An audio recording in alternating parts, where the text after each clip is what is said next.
He writes in his biography of Dorothy Day, what Peter Maurin did for Dorothy was to reorient her vision from the object to the subject, from collectivism to Christian personalism. So when Dorothy was writing for the masses, when she was a journalist, when she traveled to Washington, D.C. with the marchers and had her experience in the cathedral there in the basement, she was interested in collectivism in some sense. And when she joined the Catholic Church, perhaps partly motivated by that, she didn't want to let go of that. It was Maurin who gave her that language.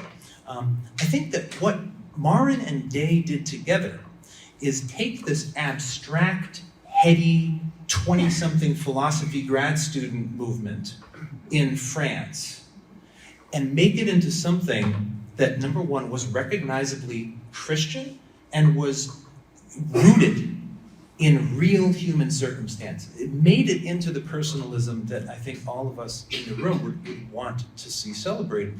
Day writes in 1942, and I haven't specified the sources here, but you'll find them in the dissertation, the fundamental principle of personalism is the liberty of Christ, a pregnant phrase. Example rather than coercion, love rather than hate, the folly of the cross, serving rather than being served, taking the least place.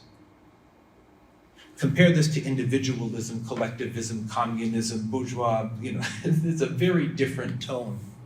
Peter's little essay she writes next year on personalism could be summed up in the phrase, what makes man human? And to be what you want the other fellow to be. This is such refreshing concreteness from Dorothy Day.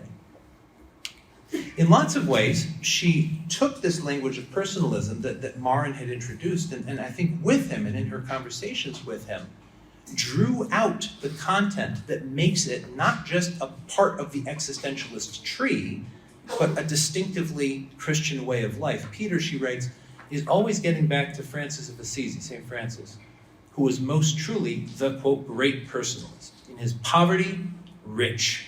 In renouncing all, possessing all. Generous, giving out of his heart, sowing generously and reaping generously.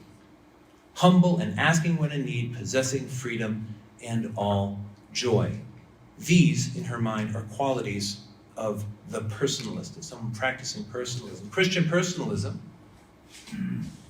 is, helpful definition from Dorothy Day, 1947, the realization of the dignity of the other fellow, of our obligations to him, the willingness to work with him on those elements of the truth he has seized hold of, accompany him perhaps, accepting his cooperation as far as he will give it, and the refusal to admit disappointment when he doesn't go as far as we think he might.